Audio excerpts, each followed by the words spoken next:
Boa noite para você. 2 em cada 5 empresas no mundo já receberam oferta de propina. É o que diz o relatório da Transparência Internacional. No Brasil, números dão conta que a corrupção por aqui movimenta cerca de 50 bilhões de reais por ano. O combate à corrupção no Brasil é mesmo alvo a ser perseguido. Servidores públicos e políticos têm sido processados e até presos por desvios de recursos e fraudes contra o patrimônio público. Mas e as empresas e os empresários? No Palavra Cruzada de hoje, nós vamos discutir a chamada Lei Anticorrupção, que responsabiliza e pune o outro lado do crime, os corruptores. Aqui no estúdio nós recebemos o advogado e mestre em Direito Empresarial, Rodrigo Martins Eustáquio.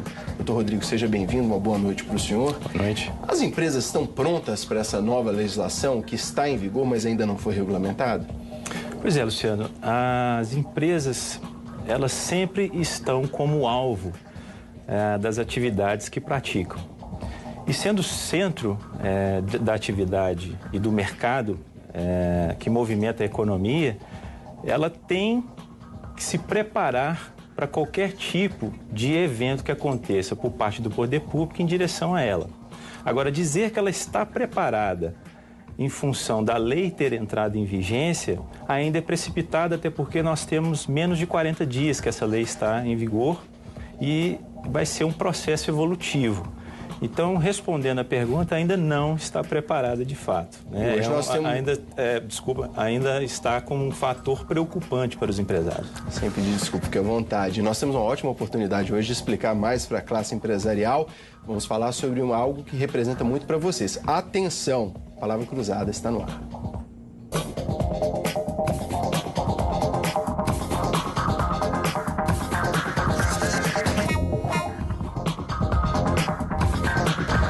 No estúdio participam desta entrevista os jornalistas, o Marcelo Martins, que é da Rádio CBN e Rádio Globo. Nós convidamos também a chefe de reportagem da Rádio Band News, a Flávia Ivo, e está conosco mais uma vez Desirê Miranda, que é da Rádio Inconfidência. Queria agradecer toda a presença de vocês aqui, essa discussão tão importante para a gente começar a entender. O programa já estava começando aqui antes de ir ao ar, a gente já estava com umas pontas soltas aí para entender essa história da lei anticorrupção. Mas uma coisa que me chama a atenção é demorar tanto tempo, de certa forma, isso era uma questão que as entidades vinham cobrando, de uma legislação que punisse as empresas. Porque a gente tem tido uma evolução lenta, é verdade, mas uma evolução gradual de processos, né, transparência, um aperfeiçoamento do modelo para evitar a corrupção. Mas parece que as empresas sempre ficavam de fora disso. Empresa como entidade jurídica. É claro que aquelas pessoas envolvidas nas fraudes têm empresário preso aí também. Mas isso demorou muito para chegar? Ou foi só uma impressão nossa da sociedade civil assim? Ou ela veio em bom momento? A legislação em si. Bom, Luciano, o Brasil ele tem perseguido uma tendência até por um aspecto político-econômico. Basta dizer que a nossa democracia, melhor dizendo, a redemocratização a partir de 1988, mudou o panorama econômico do país. Hoje, com a estabilização da moeda, o Brasil se insere nos grandes mercados globais. E o Brasil também é signatário de algumas convenções internacionais, dentre elas a Convenção de Corrupção da OCDE, a Anticorrupção Interamericana e a Convenção Anticorrupção das Nações Unidas. E o Brasil não, apesar dessas convenções terem sido assinadas no início da década passada, o Brasil não tinha uma preocupação de promover uma legislação adequada para a empresa, assim como acontece na Europa, nos Estados Unidos, onde uma lei, e a nossa lei é base da lei dos Estados Unidos, mas nos Estados Unidos já está em vigor desde 1960 com o escândalo de Watergate, que tem um cunho histórico parecido, por exemplo, com o caso do Mensalão, que envolve ali a participação de agentes políticos. E o que acontece, o catalisador para a vigência dessa lei, uma resposta do poder público para dar para a sociedade, foi os protestos que aconteceram no ano passado. Então, o Brasil já tinha um compromisso internacional de alinhar a legislação com base em práticas de corrupção, incidindo as empresas, mas o grande agente propulsor disso aí foram os protestos do ano passado. Achamos um bom legado aí. Agora, doutor Rodrigo, isso pode gerar um embate entre, ali no momento, né, de se constatar uma corrupção entre o empresário e algum político que esteja ligado, algum município, enfim. Pode-se gerar um embate jurídico entre, ali, de gerar um culpado, de se encontrar o culpado, o empresário, e quem está na outra ponta dessa cadeia? Bom, eu não entendi muito bem a questão do embate jurídico, mas a corrupção ela é uma junção de elementos. Não existe na legislação um fator típico mesmo de corrupção. São vários fatos em que, quando ocorre a apuração, a união dessa conjuntura toda de ilícitos, surge a corrupção como uma questão endêmica ali de um processo burocrático, de um processo de atividade da própria máquina estatal. Então, quando a gente fala da aplicação da lei, vamos dizer da lei anticorrupção, o embate ele vai ter, porque a empresa ela é contratada pelo poder público e ali nós vamos ter como personagens desse ato infracional os agentes públicos e os indivíduos, no caso a empresa, e os agentes, né, os administradores, os sócios das empresas. Vai sim ter um embate de quem vai ser o culpado. E aí instaura-se a investigação justamente para apurar. E aí vai ocorrer realmente o embate, porque há uma guerra de interesses. Mas em que situações, doutor Rodrigo, quais são as situações que são caracterizadas aí como um processo de corrupção que pode levar a empresa a ser punida? Quais situações? A lei ela estabelece taxativamente o que é passível de punição. Isso já é previsto em outras legislações. Por exemplo, na Lei Geral de Licitações, a 8666, já tem lá a previsão de alguns atos que poderão desencadear uma corrupção, por assim dizer. Na lei, por exemplo, a lei anticorrupção, ela estabelece, por exemplo, a fraudar, aliciar, juntar em comunhão de desígnios para prejuízo do patrimônio público em proveito próprio. Então, apesar de ser taxativo, são incidências genéricas ali que vai ter a interpretação do ente que vai instaurar o processo administrativo. Aí já começa a dubiedade da lei, eu acho, porque se você teria que ter uma instância independente para poder fiscalizar isso, julgar isso. É o próprio executivo, por exemplo, que vai fazer isso? Não, a lei estabelece que são todos os órgãos e entidades do poder executivo, legislativo e do judiciário. E aí essa pergunta é muito interessante porque tem um ponto de dubiedade da lei que ainda não está regulamentado qual é a autoridade competente para instaurar e conduzir o processo administrativo.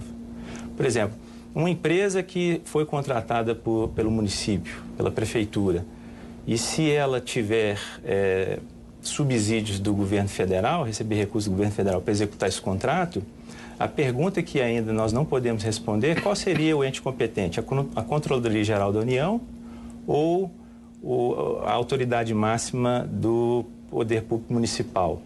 Então, essas questões estão passíveis de regulamentação e é um CN que ainda a gente vai ter que ver com o tempo, vamos ter que verificar com o tempo, aí, porque depende de regulamentação.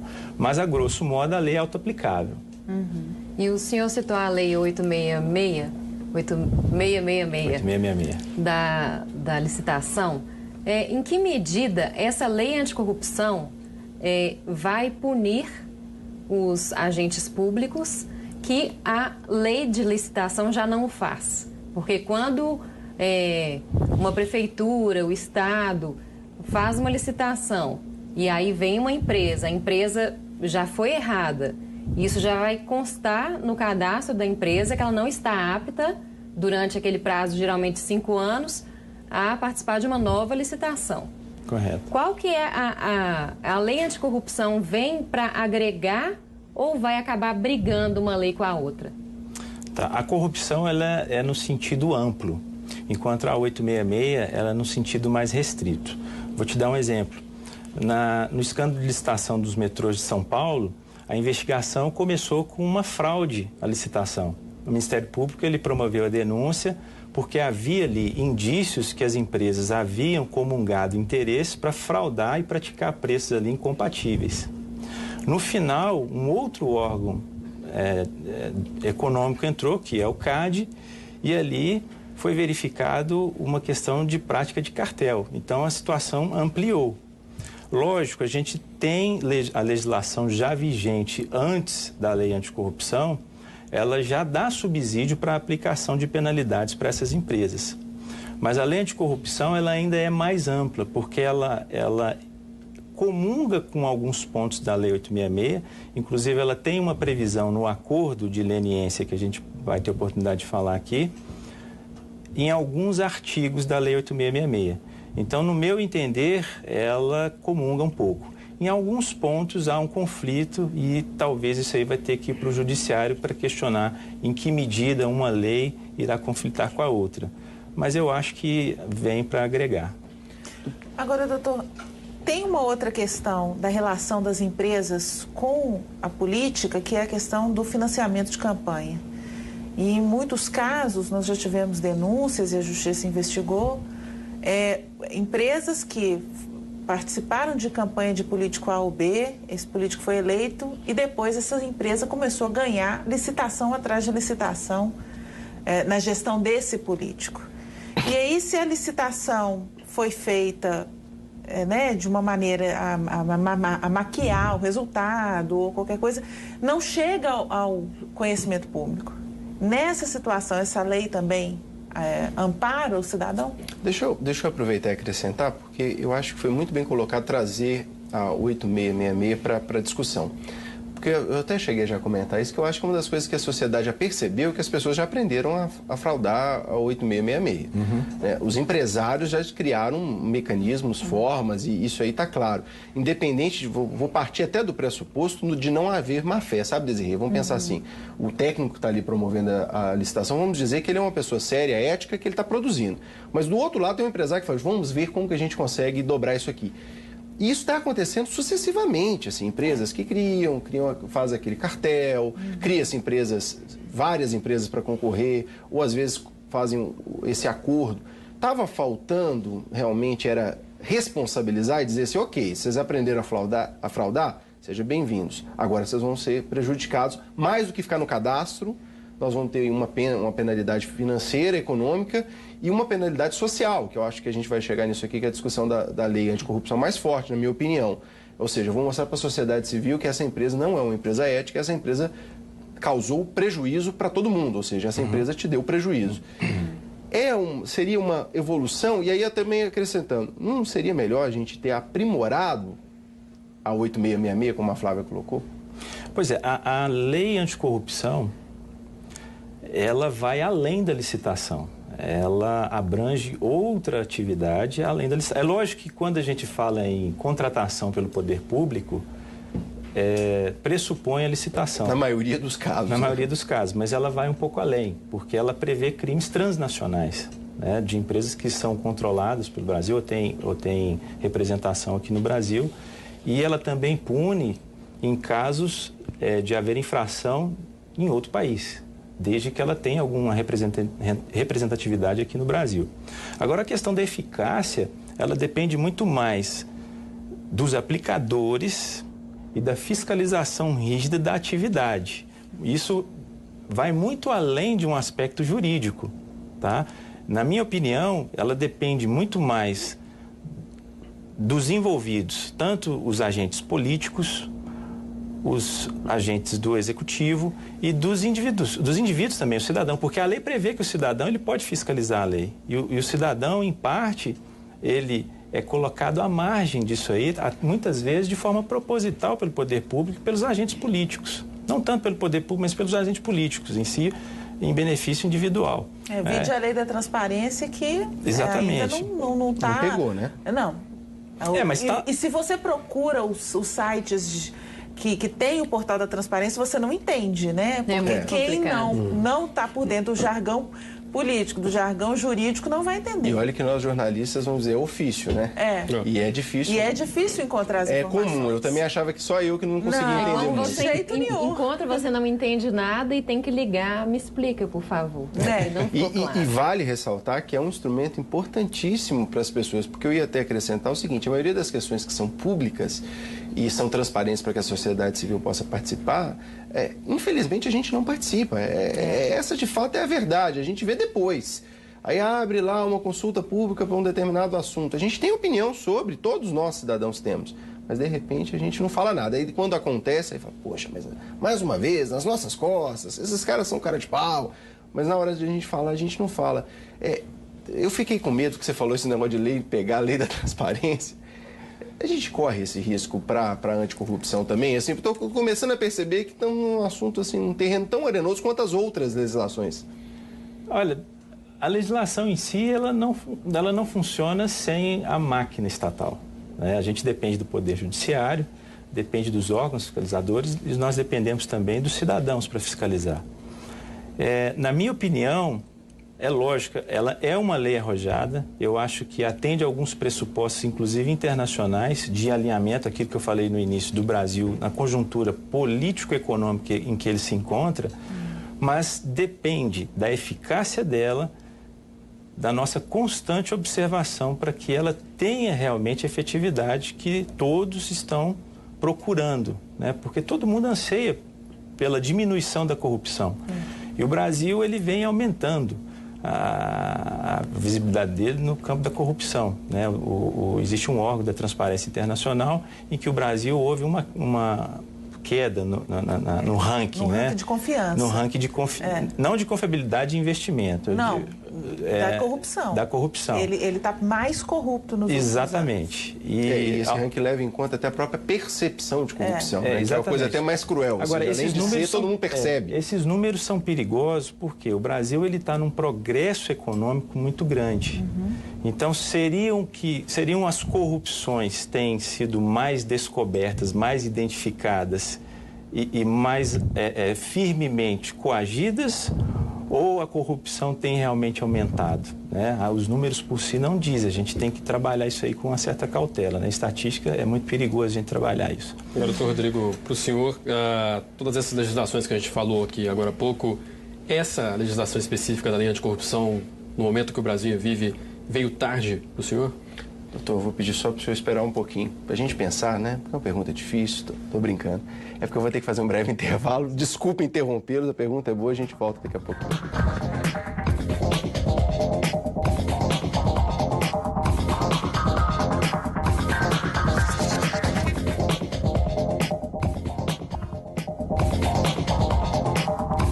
Palavra Cruzada está de volta. Hoje o nosso tema é a conhecida ou chamada Lei Anticorrupção. Você sabe o que é? No primeiro bloco, o nosso convidado, que é o advogado e mestre em Direito Empresarial, o Dr. Rodrigo Martins Eustáquio, explicou um pouquinho sobre essa legislação, mas nós, jornalistas, queremos entender um pouco mais. E participam desse programa também os jornalistas que nós convidamos. Está conosco o Marcelo Martins, que é da Rádio CBN, Rádio Globo. Nós convidamos a chefe de reportagem da Rádio Band News, a Flávia Ivo, e também a Desirê Miranda, que é da Rádio Inconfidência.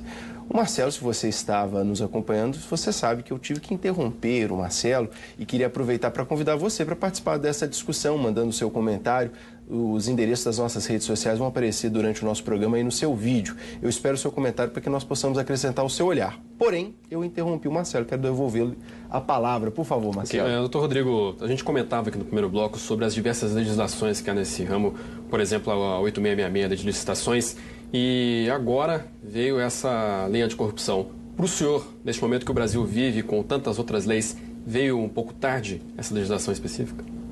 Olha, desenvolver o tratamento da corrupção, como o cidadão, nós como cidadãos, somos ávidos para que isso acabe, para que, né, o sonho do brasileiro é que um dia a corrupção acabe e a gente tenha ali um modelo democrático menos corrupto. Não acabe, mas que diminua, né? Porque a corrupção é própria das engrenagens sociais e da engrenagem estatal. Mas veio tarde, sim, até porque no início eu disse, o Brasil é signatário de convenções internacionais anticorrupção desde o início da década passada. E não houve interesse de publicar uma lei, de tratar uma lei nesse âmbito, dessa maneira, com esse refinamento, nesse interstício. Somente com o protesto do povo é que o poder público, para dar uma satisfação à sociedade, é que resolveu, né, aprovar essa lei e torná-la vigente. Deixa eu acrescentar, só fiquei curioso. Por exemplo, essa legislação está sendo regulamentada, está em vigor, mas está sendo regulamentada. Mas mudaria alguma coisa para o nosso telespectador entender, por exemplo, desses recentes julgamentos que nós acompanhamos? Por exemplo, no caso do mensalão, que é um que já foi julgado, tramitado e julgado, ou seja, a gente pode falar que é uma sentença definitiva. As empresas envolvidas no esquema, conforme constatou o Supremo Tribunal Federal, elas teriam algum tipo de punição se essa legislação estivesse em vigor? Olha, temos bancos envolvidos nisso, por exemplo? Talvez a questão da multa, né? A aplicação da multa ela é muito alta, porque ela prevê ali de 6 até 20% do faturamento e de 6 mil a 60 milhões de reais. Então, em nível administrativo, é possível a aplicação dessa pena. É lógico que há críticas muito severas sobre isso, né? A possibilidade do poder público aplicar uma multa como essa, mas talvez ali com relação à multa. Agora, o Brasil ele tem outras legislações vigentes que tratam da matéria. O ministro Barroso, ele disse que o caso do mensalão foi um ponto fora da curva na hora em todo esse processo. Né? Agora, Mas o que acontece é que o Brasil ele tem algumas legislações. Por exemplo, o crime de lavagem de dinheiro, o crime de organização criminosa, o crime de improbidade administrativa, são leis também que têm o mesmo tipo de tratamento que a lei de corrupção. Então, ela não vem anômala, fora de um contexto. A crítica que se faz é o poder discricionário que está ali, porque ela é aplicável tanto no âmbito municipal, no estadual e no federal, e nos entes, tanto executivo, legislativo e do judiciário. E a empresa ela fica à mercê de algumas conjunturas onde talvez municípios mais distantes, onde há previsão de aplicação dessa lei, não exista um corpo técnico suficientemente aparado para aplicar uma lei com um refinamento tão grande, porque ela tem ali alguns vieses de crime internacional, uma questão de interpretação da lei, de um refinamento tal que algumas questões mais regionais, algumas atividades mais básicas de empresa, talvez seria um pouco complicado ali para aplicar. Deixa eu só retomar, eu acho que essa discussão sobre a aplicação, a fiscalização é importantíssima, mas é só para a gente marcar, de forma prática, teria repercussão, julgamento, tramitado, julgado, teria repercussão para as empresas? Nesse caso, por exemplo, recente agora, a empresa teria sofrido uma sanção, ou econômica, ou, conforme prevê a lei, é claro, em última instância, até o fechamento. Ou seja, daqui para frente, a empresa que se envolver em escândalo, seja ele qual for, seja envolvendo partido que for, ou âmbito federal que for, federal, municipal, estadual, ela pode vir até mesmo sofrer uma sanção administrativa grave, ou seja, parar de existir. Sim. Agora, doutor Rodrigo, o Marcelo, essa pergunta dele me fez pensar o seguinte: essa lei pode ter chegado a pelo menos a sensação nossa, né, de combate à corrupção, que essa lei demorou muito. Em compensação, ela foi aprovada a toque de caixa, principalmente em comparação a outros tipos de leis, que de certa forma tendem a restringir essa farra do boi que acontece nessa relação entre o poder público e as empresas. Mas eu queria saber se ela é completa nesse sentido, né? Porque a gente já tem outras legislações, a lei de lavagem de dinheiro, ela é uma pena pesada, né? Ela tem a penalidade administrativa e tem a penalidade criminal também. Quer dizer, já temos leis que cercam de todas as formas e a sensação de impunidade é a mesma. E o senhor falou dessa questão das cidades do interior. Em muitas cidades do interior, o dono da empresa, da indústria, é o prefeito da cidade, é o presidente da Câmara dos Vereadores. E agora ele também vai ser o aplicador da lei anticorrupção. Ele vai ser o aplicador. E ele é o dono da empresa que vence a licitação da merenda escolar, do transporte escolar, da varrição de rua. Quer dizer... ele não deveria ser, né? A legislação teria legislação para impedi-lo, mas a gente sabe que... a legislação que pega a questão da improbidade, que pega a lavagem de dinheiro, que pega a formação de quadrilha. Para que essa lei, então? Qual vai ser a efetividade dela? Pois é. O que a gente vê, como eu disse, ela lida de uma maneira mais ampla da corrupção. Não significa que ela venha inovar o que nós já temos em termos jurídicos de punição. Mas ela complementa em alguns pontos, na medida em que há uma concorrência de autoridades ali para poder fiscalizar e aplicar. Como eu disse, uma prefeitura que esteja recebendo recursos federais, e sempre há repasses federais, e havendo ali vamos dizer, um conluio onde há um poder difuso praticando corrupção, é possível chamar a competência de outros entes para poder fiscalizar. Mas isso não é o que o Tribunal de Contas, por exemplo, faz? O Tribunal de Contas da União, por exemplo, a gente sabe que o Tribunal de Contas ele fiscaliza toda e qualquer celebração de convênio. E tem muitas descobertas. Não é uma coisa também que a gente vai dizer assim, porque de vez em quando, não, é sempre. Eles estão sempre achando ponta solta nesse processo aí. Opa, liberamos 2 milhões para essa prefeitura fazer isso aqui, a obra não foi realizada. Ou seja, o Tribunal de Contas tem essa função já constitucional de procurar. O que seria a lei dá ao Tribunal de Contas outros elementos? Seria... Não, o Tribunal de Contas ele não tem participação efetiva na aplicação, na instauração e condução do processo. Mas deveria ter, né? Mas não tem. É uma questão do texto. O texto não traz. O texto não traz essa participação do tribunal. Mas, em contrapartida, existem questões mais concretas que a lei trata, que é, por exemplo, a possibilidade da empresa fazer a autodenúncia, o que não havia na legislação anterior. Muitas vezes, como eu disse, o poder difuso ali, nem todos são concordantes com isso. E muitos atos de corrupção que muitas vezes não são identificados poderão vir a ser com a possibilidade de comprometimento dessa empresa e não praticar mais. Agora, a questão da corrupção ela é endêmica, né? Sempre a gente vai ter que enfrentar a corrupção de uma maneira ou outra.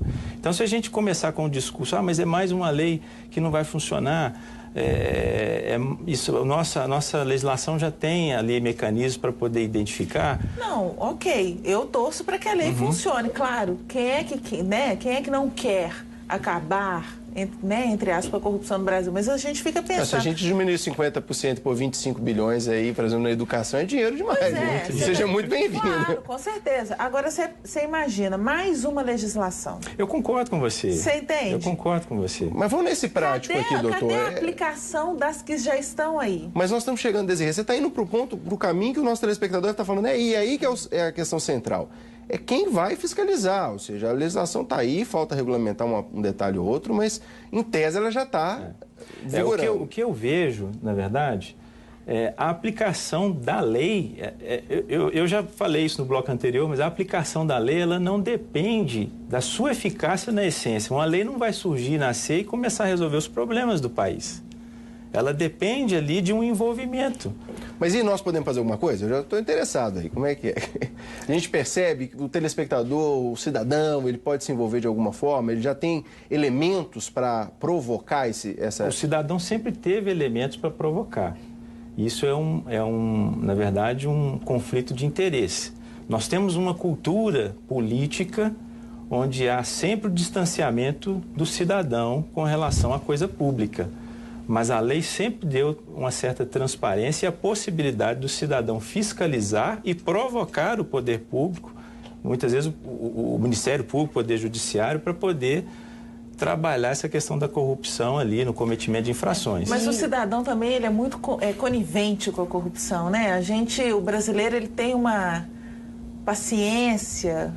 E usufrui também do jeitinho, que fala com tanto orgulho do jeitinho brasileiro. E o jeitinho brasileiro nada mais é que pequenos gestos, né? Sim. De corrupção. E nessa questão prática de aplicação da lei e da denúncia do cidadão. Ok, eu tenho um conhecido que participa das licitações na saúde do governo de Minas e recebeu uma graninha, uma facilitação de uma empresa, uma indústria farmacêutica. Eu estou sabendo disso, eu quero denunciar. Eu vou aonde? Pois é, ainda isso não está estabelecido. Lógico, para oferecer uma denúncia, você tem ali os poderes, o Ministério Público, o poder de polícia do próprio município, a controladoria, enfim, existem os canais hoje já vigentes.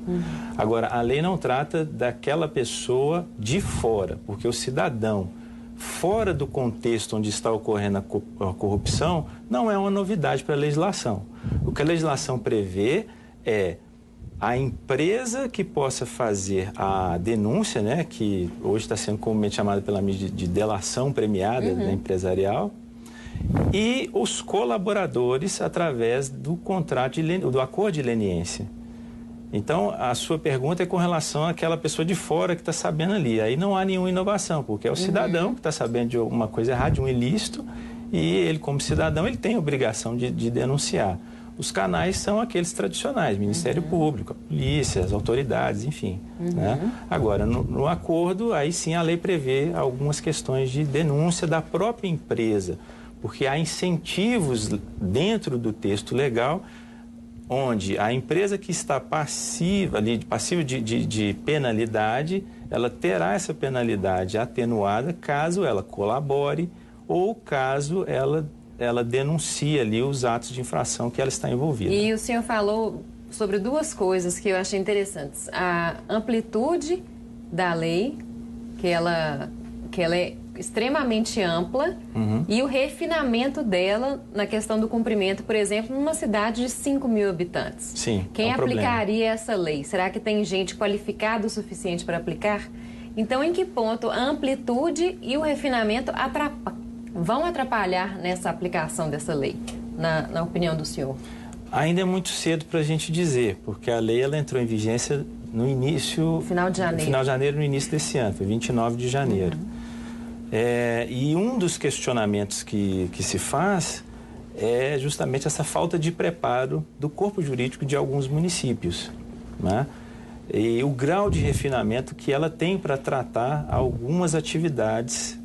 Na verdade, o ato de corrupção, ele implica ali várias atividades, um aliciamento, uma difusão do poder, onde se verifica ali o ato de corrupção. Mas é um questionamento que se faz e a gente vai ter que verificar isso com o tempo. Agora, o senhor falou... Pode, por favor. Que o senhor ela falou sobre a questão das cidades pequenas. Muitas cidades pequenas, a disputa política é muito feroz e muitas vezes a empresa também pode ser vítima dessa disputa política, se for ligada a um político ou outro, ainda que por vias legais, né? Sem a má fé. Como que essa empresa também pode se proteger, porque não é uma caça às bruxas ao empresariado, que a gente depende do empresariado, né? Nós, trabalhadores. Claro. E é uma preocupação das entidades de classe também sobre a politização desse procedimento. Ou seja, a partir do momento também que eu tenho o poder e aí as entidades de classe, as entidades representativas do setor empresarial já andam questionando, por exemplo. Ok, então o poder público municipal, numa cidade, vamos fazer hipoteticamente uma cidade dessa nossas no interior de Minas, ele declara, a empresa tal foi envolvida no ato de corrupção, ele segue a lei, enquadra a empresa na questão, mesmo porque a lei não deixa claro se isso é tramitado, julgado, em qual instância, onde que... Essa é a preocupação. Quando que pode se declarar que essa empresa foi envolvida? Aí eu pego o seu nome da empresa e jogo ela no cadastro sujo ali. Eu já peguei para a sociedade e falei, olha que coisa feia esse empresário. Não precisa nem julgar, não precisa nem condenar. Ela já está condenada, principalmente no município pequeno. Aí vai lá, a tantas quantas desse nosso país, vai, essa ação corre, vai ali, vai para a primeira, segunda, chega lá no Brasília e fala, não, mentira, gente, não teve nada desse negócio. Mas já ocorreu desgaste, né? A empresa quebrou. Isso não é perigoso, essa politização, isso que a Desirê está trazendo? Isso já acontece com a legislação anterior. Por exemplo, em casos que eu atuei aqui no Estado, há licitações onde empresas participaram, foram enquadradas na 8666 como fraude, né, conjunção ali de desígnios para fraudar a licitação, e no final nós tivemos uma sentença, apesar de ter a condenação ali administrativa, em sentença verificou-se que a empresa não participou, ela ficou de fora. Eram 2 ou 3 que estavam ali trabalhando o caso para poder fraudar a licitação. Então, assim, não é também uma coisa nova. Produto... Só facilita, né, doutor? Eu não diria que facilita, eu sou um pouco contrário. É lógico que há um poder discricionário muito grande, né, com a taxatividade ali, como enquadrar as empresas, porque não existe o fator culpa, existe o fator risco. O exercício da atividade empresarial, ela já está ali sob o holofote da lei. Então, há o risco, ela está ali, há o risco. Mas na licitação, quando uma empresa ela participa de uma licitação com o poder público, ela também está sob o risco, né? Se houver ali uma inimizade com aquele município pequeno, o município ele tem o poder e a direção total para poder prejudicar a empresa. Eu acho que está ficando muito claro, né? Assim, tá saindo nessa nossa discussão, a preocupação é justamente o poder que é dado a desempenhar a lei, ou seja, para executar a legislação. Talvez o que a gente está nos parecendo é que seria melhor que fosse um órgão independente para poder ter o poder. Isso que eu gostaria depois que o senhor explicasse melhor. Está ficando muito claro isso para mim, ou seja, a preocupação é o executivo poder declarar num próprio... É como se fosse assim, o cliente faz uma compra num estabelecimento. Ele mesmo declara, esse negócio de estabelecimento aqui é ruim. Não gostei, né? É por aí. Eu acho que a gente vai ter que voltar nesse aspecto. A gente vai ter que fazer um breve intervalo, mas você citou uma coisa, Desirê, que eu me lembrei de uma entrevista, precisava trazer essa declaração.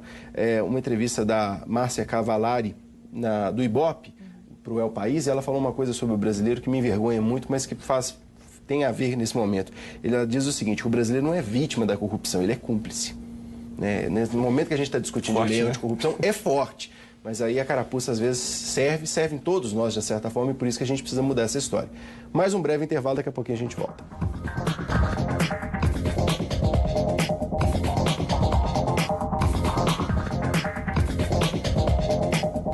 Para você que nos acompanha desde o primeiro bloco, sabe que nós estamos discutindo a lei anticorrupção e para isso nós recebemos o advogado, mestre em Direito Empresarial, o Dr. Rodrigo Martins de Eustáquio.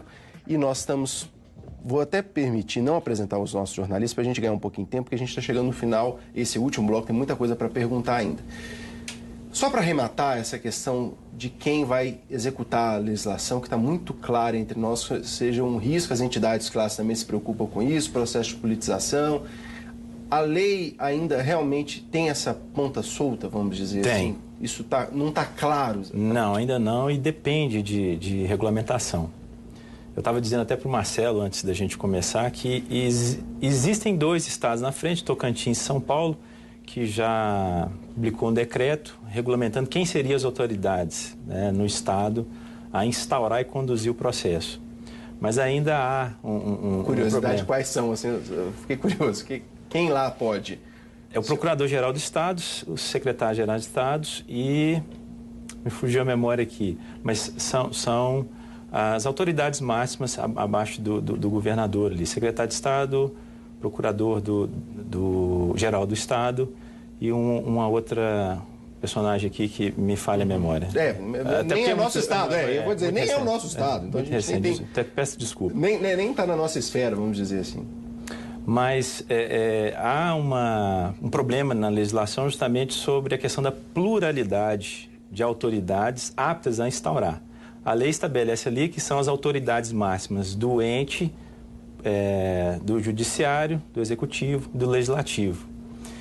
E que a valoração dos mecanismos ali de compliance será feito através de regulamentação pelo Poder Público Federal. Mas ainda não está estabelecido, não está regulamentado.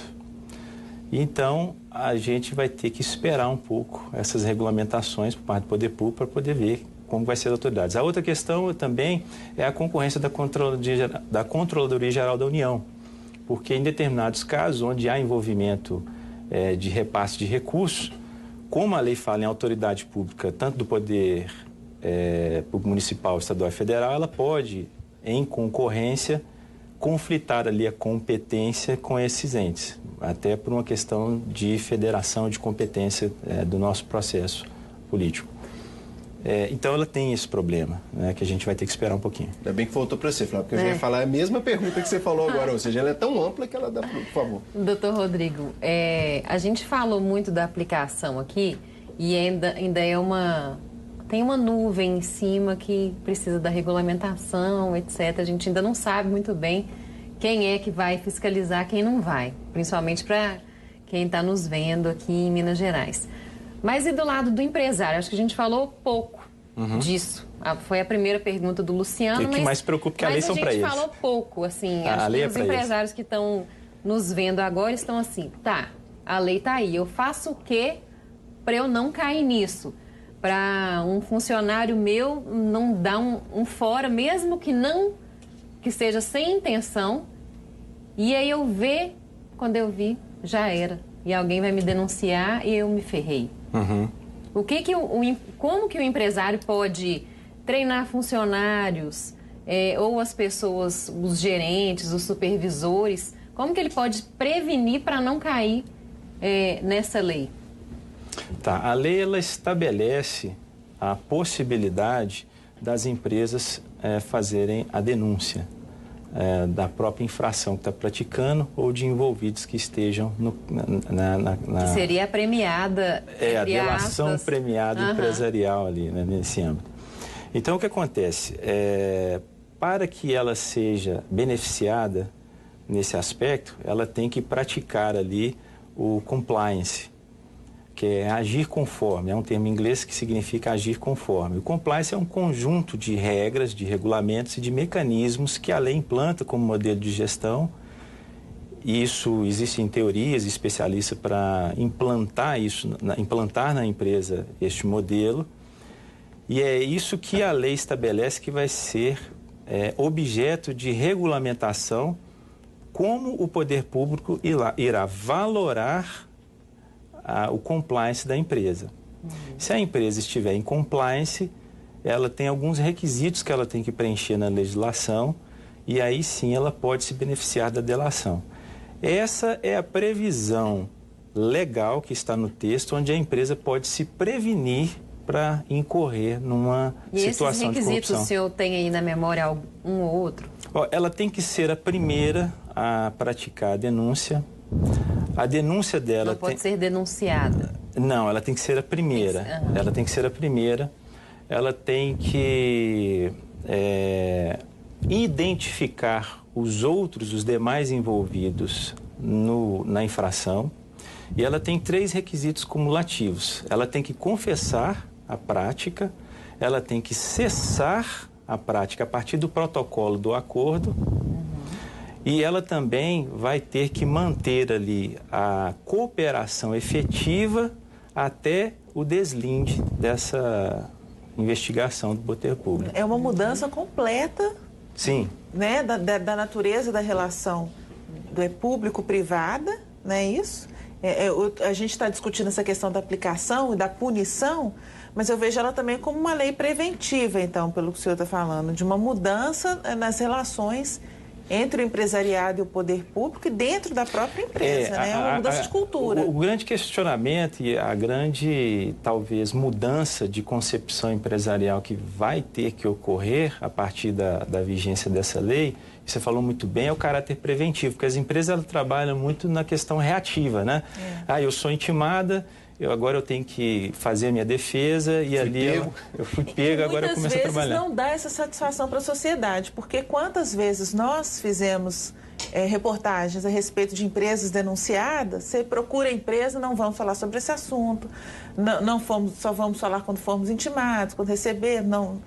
Então fica esse âmbito de mistério aí que você não sabe o que realmente aconteceu ali. E às vezes ela pode até não ter tido pode ter sido um erro. Isso pode acontecer. Sim, sim. E a gente não sabe se é ou se não é, né? Não, é verdade. E o que acontece, o que se espera de efeito com essa prática é que a empresa seja um pouco mais transparente, mas no modelo de gestão a empresa possa identificar quais são os elos ali onde há pontos de corrupção dentro dos mecanismos empresariais. Em pesquisa dizem que a oportunidade é o maior fator de corrupção dentro de uma empresa, né? Os casos de fraude, desvio de ativos, é a oportunidade. E ali, secundários, outros segmentos. Mas no momento em que você tem um regulamento, um regramento capaz de identificar e com um mecanismo de denúncia, tanto por parte da empresa, pelo corpo diretivo e também por parte dos colaboradores, aquilo começa a gerar uma valoração subjetiva no funcionário, porque ele tem diretrizes muito bem definidas, o que está sendo trabalhado dentro das regras e o que não está trabalhado, né? Então, o que se espera é uma maior transparência e um caráter preventivo, como você bem disse. E mais um pouco, né, doutor? Eu estou percebendo, eu vou fazer uma analogia aqui, o senhor me corrija, por favor, se eu estiver errado. Me parece que a legislação, da forma que o senhor está apresentando, é quase um estatuto do desarmamento da corrupção. A empresa está tendo a oportunidade, a partir de agora, a legislação está em vigor, você, empresa envolvida em atos de corrupção, nós temos um elemento para... Você não foi pego ainda, né? Nenhum tribunal te pegou, você não está sendo processado, mas você tem uma ponta solta aí, eu falei ponta solta hoje o dia inteiro, mas está lá envolvido numa fraude. Só você sabe, você, empresa. O empresário é como se tivesse aquela oportunidade na época do Estatuto do Desarmamento, eu estou entregando a minha arma. Uhum. Então, antes que alguém encontre a arma na minha casa, eu estou entregando. Nesse momento, abre-se essa janela para entrega de esquemas, ou seja, os empresários envolvidos em corrupção poderiam se antecipar e, fazendo uso da legislação, ter algum tipo de benefício? O benefício é o abrandamento da pena. Isso. Antes de ser preso. Esse é o benefício taxativo, é o abrandamento da pena, mas não isenta ele de devolver das sanções. Pois mas é isso que eu quero dizer, assim, para o empresário. O Ministério Público pegar é pior. Sim, mas o que prevê taxativamente é o abrandamento da pena, mas ele vai ser obrigado ali a restabelecer o que ele ganhou em proveito, em detrimento do poder público. Agora, e se ele cometeu isso antes da lei? Ele não vai se aplicar a ele. A lei não retroage em benefício. Então ele não pode cair na bobagem de se denunciar se foi em dezembro de 2013, por exemplo. Não, porque não em função da lei, porque a lei ela entrou em vigência e só ficaria sem os benefícios. Só os atos posteriores, né? Então não tem essa previsão. Agora, doutor, tem alguma diferença? Corrupção é igual para qualquer valor desviado? Vamos colocar que seja corrupção de R$1.000, R$10.000, não importa. É corrupção da mesma maneira. Mas a gente está acostumado, né, a cobrir aí os mutirões dos tribunais de conciliação, né, que isso acaba dando uma celeridade nos processos. Há alguma diferença, né, no grau de corrupção que existe entre o poder público e a empresa de se colocar no julgamento de um processo em um tribunal de conciliação, por exemplo? Não, porque o texto de lei não prevê. Falou, esse ato aqui ele é um ato de corrupção, ele vai ser julgado conforme essa lei. Ela é de âmbito muito aberto, vai depender do caso específico, né, naquela taxatividade, porque ela fala, por exemplo, vantagem econômica, união de desígnios, fraudar. Então, não existe um tipo específico, olha, esse sujeito aqui, ele recebeu R$1.000, vamos dizer assim, e ali ele está inserido no contexto da lei, tá? Agora, voltando ao que a Flávia colocou sobre a preocupação com o empresariado, ou seja, nesse treinamento, nessa percepção. Na opinião do senhor, as empresas envolvidas em negócios públicos, a gente sabe que elas já têm esses setores jurídicos mais preparados, porque lida com licitação, carece disso. Mas há alguma mudança substancial no desempenho das atividades, como a Flávia, só reforçando essa questão que a Flávia... A mudança é o caráter preventivo. Agora, o empresariado vê essa lei de uma maneira muito cética, e os juristas também, há um embate muito grande, uma parte muito grande da doutrina vê isso aí com muito ceticismo, porque nós abordamos aqui, o poder público que está corrompendo pode fazer uso dessa lei e jogar contra a empresa, né? E como ela é muito aberta, a empresa pode se tornar refém da legislação. Mas o que se espera é que ocorra, né, a delação das empresas. Isso já é uma realidade no Brasil. No caso do CAD, a legislação já prevê o acordo de leniência.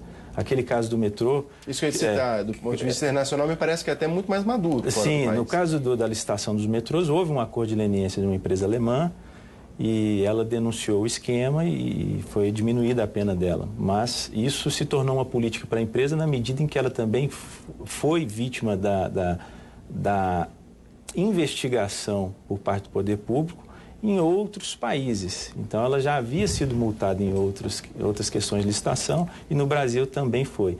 E a partir desse momento, essa empresa alemã começou a trabalhar de uma maneira mais ética e sempre trabalhar em questões de compliance, fazendo autodenúncia, enfim. Tem dois fatores nesse momento, né? Assim, para o telespectador envolver essa questão envolvendo empresas, delação e etc. Nesse caso do metrô, e agora parece que também começa uma investigação com uma denúncia semelhante envolvendo uma empresa holandesa com relação à Petrobras. Começou a investigação. Sim, agora, foi autorizado o início da investigação. Esses casos são aplicações claras da legislação. Sim, ou seja, perfeitamente. esse momento, se essa empresa que porventura tenha se envolvido num processo lá com a Petrobras, ela quiser fazer uso, quer dizer, agora ela já dançou porque já está no jornal, ela não foi a primeira a falar, então, na lei anticorrupção. Mas é disso que se trata, ou seja, nos outros países há essa cultura da Sim. empresa, olha, erramos, pisamos na bola, vou resolver.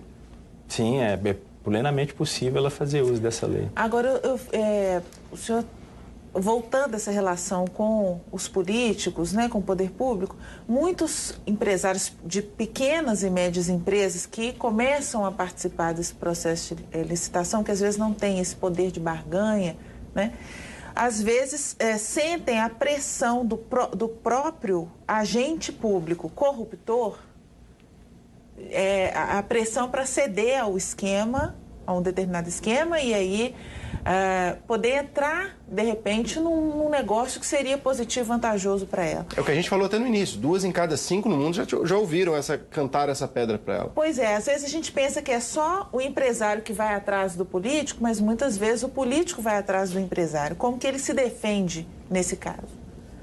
Da maneira como ele sempre se defendeu, porque essa legislação ela não inova quanto a isso. As licitações, elas sempre tiveram interesses conflitantes entre empresários e o poder público.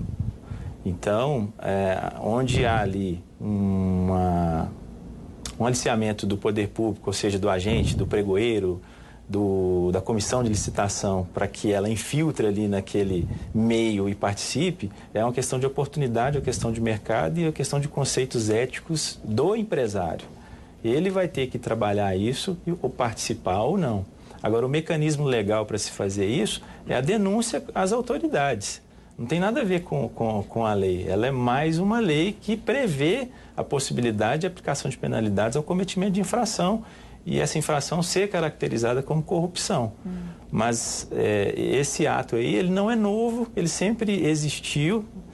O problema é que quando você denuncia, você tem um político, hoje eu fiz essa pergunta para o promotor do Ministério Público, se você tem um político que já sofreu diversos processos, e eu estava falando sobre a ficha limpa, né, que ele tem a possibilidade, e aí nada acontece, né? O cara tem vários processos, ele continua vereador, ele continua prefeito, ele continua governador. E aí o empresário vai, vou denunciar esse político, não acontece nada com o político e o empresário. Você entendeu? Isso alimenta essa relação. Mas a palavra contra a impunidade para terminar. Vamos lá, doutor. Essa é uma visão, me desculpa, um pouco generalista, porque nós estamos mudando essa concepção, não tanto quanto queríamos. Né? É lógico que há várias incongruências nessa lei, é uma lei muito pequenininha, são 31 artigos só, mas é de uma complexidade enorme, envolve talvez um contingente do país inteiro, mas eu acho que o Brasil tem mudado a sua postura frente à corrupção. Depende de mais participação do cidadão e depende de mais participação do empresário também. A conjunção de força dessas duas unidades poderá fazer mudanças muito significativas no nosso país. Doutor Rodrigo, muito obrigado. Com essas palavras nós vamos encerrar o programa, que eu não preciso dizer mais nada. É exatamente isso, a gente precisa participar mais. Muito obrigado, obrigado a vocês jornalistas, obrigado a você pela audiência. Até o próximo Palavra Cruzada.